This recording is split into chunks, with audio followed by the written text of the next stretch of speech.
Hey, what's up guys? Welcome to the channel. This Saturday is UFC Vegas 57, and in the co-main event, we have a welterweight fight between Neil Magny and Shavkat Rakhmonov, and this is going to be my full breakdown and prediction for this welterweight fight, and I'm really looking forward to this fight. This is a great test for Shavkat Rakhmonov.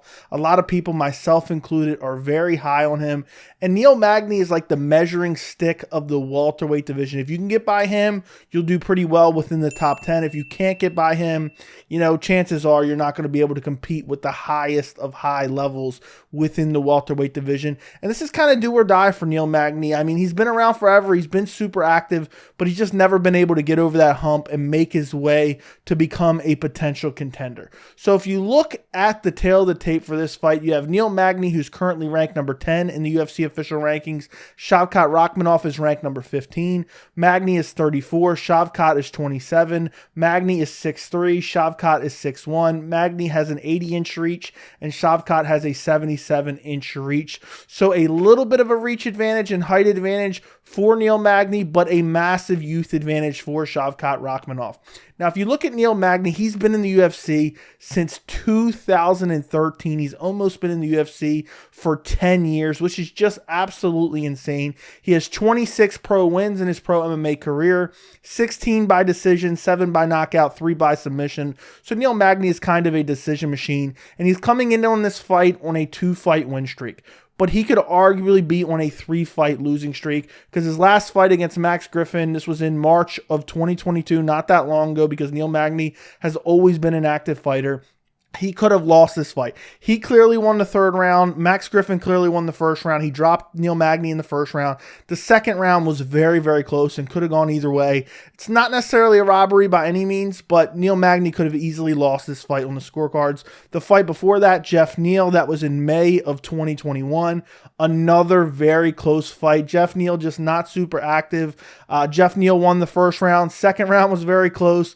Neil Magny wins the third round. That seems to be a pattern in Neil Magny's fights, winning in the later rounds. Before that, he had a decision loss to Michael Chiesa where he was out-grappled. Before that, he had a win over Robbie Lawler. I actually picked Robbie Lawler to win this fight, and Neil Magny just went out there and out-grappled him the entire fight. It was a massive win for Robbie Lawler.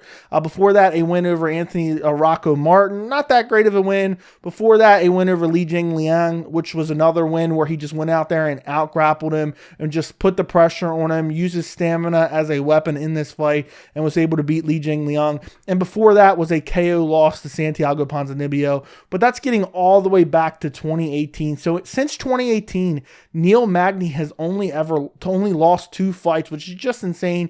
He has 8 losses in his pro MMA career. Neil Magny has just been around forever. Now, if you look at Shavkat Rakhmonov, he only has 3 fights in the UFC. But there is so much hype around Shavkat Rakhmonov. A lot of people, myself included, believe he's a future contender in the division and potentially a future title holder. He has just looked so good, and he just has, so many great skill sets. He's so well-rounded.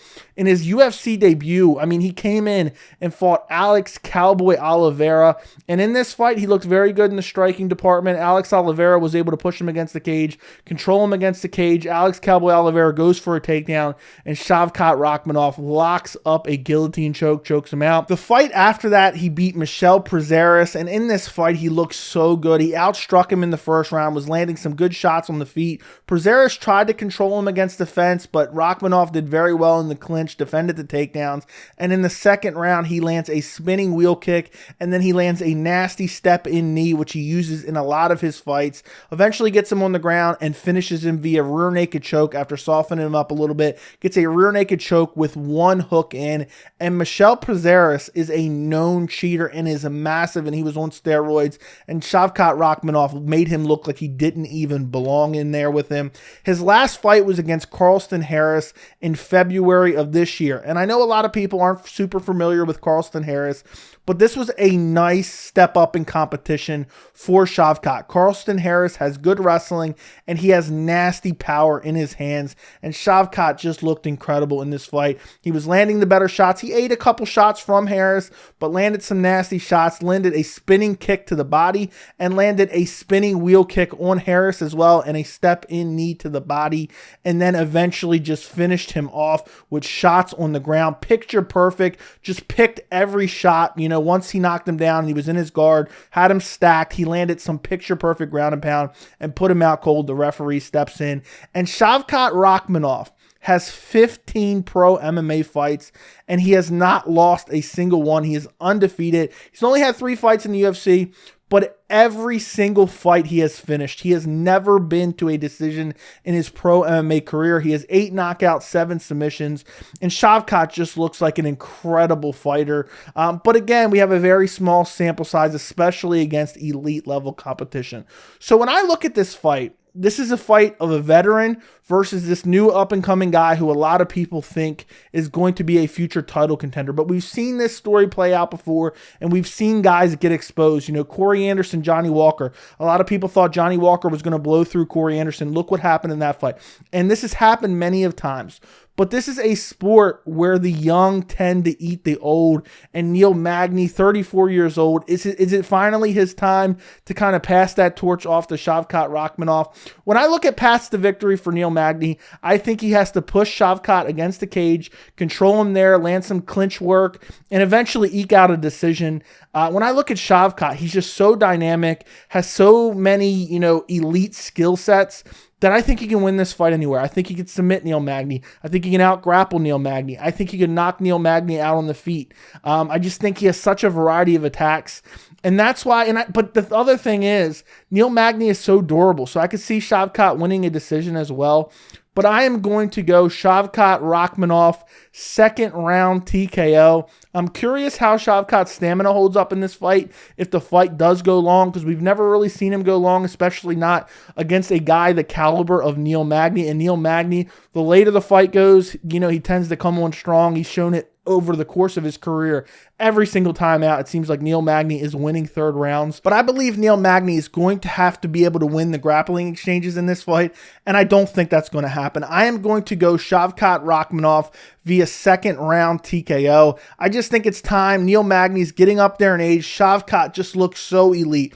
He has such good technical striking. He has a variety of attacks. He has power in all his limbs, whether it be his kicks, his punches. He has great clinch work. You know, he does have a propensity to be controlled up against the cage, but I don't think Neil Magny's the guy to do that. He's not a Kamaru Usman. He's not a Colby Covington. He's not a Khamzat Chimaev as far as, you know, his wrestling game. He's able to control some guys who have wrestling deficiencies like Li Jingliang or Robbie Lawler, but a guy like Shavkat is very good in the clinch. Even when he does get controlled, he's landing knees to the body. He's trying to reverse the position. He's looking for takedowns. There's plenty of times where he's been controlled up against the cage, and then all of a sudden, out of nowhere, he gets a trip and gets a takedown and then is controlling on the ground.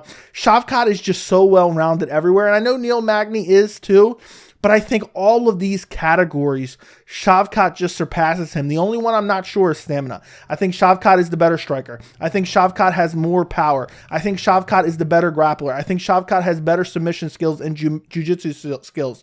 I think Shavkat is just so good everywhere.